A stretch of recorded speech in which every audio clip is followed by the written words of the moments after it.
নয়টি গুণ আল্লাহ পাক রব্বুল আলামিন বয়ান করলেন। আপনার আমার মধ্যে যদি এই নয়টি গুণ সিফাত যদি থাকে, তাহলে আমরা রবের খাতায় বিশ্বাসী বান্দাদের মধ্যে অন্তর্ভুক্ত হব।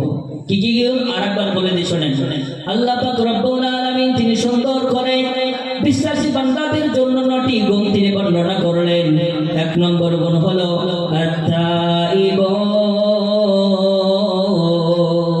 মুমিন বান্দার এক নম্বর গুণ হলো তারা তওবাকারী হবে। দুই নম্বর আল্লাহ পাক রব্বুল আলামিন বলেন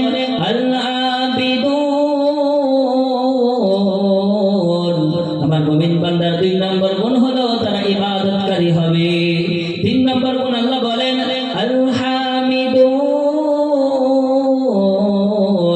আমার মুমিন বান্দারা প্রশংসাকারী হবে।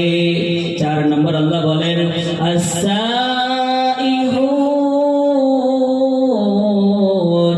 আল্লাহ পাক রব্বুল আলামিন বলেন আমার মুমিন বান্দার চার নম্বর গুণ হলো তারা রোজা রাখতে বলা হবে। 5 এবং 6 আল্লাহ বলেন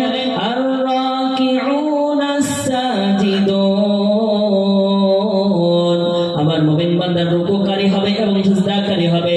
7 এবং 8 বলেন আল-আমিরুনা বিল মা'রুফি ওয়ান নাহুনা আনিল মুনকার। আমার মুমিন বান্দার 7 এবং 8 নম্বর গুণ হলো তারা মানুষকে ভালো কাজের আদেশ করবে এবং খারাপ কাজ থেকে তারা নিষেধ করবে।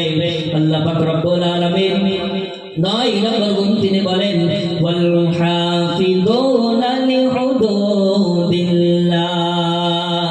আমার মুমিন বান্দার 9 নম্বর গুণ হলো তারা আল্লাহর দেওয়া বিধানকে কোনো সময় লঙ্ঘন করবে না।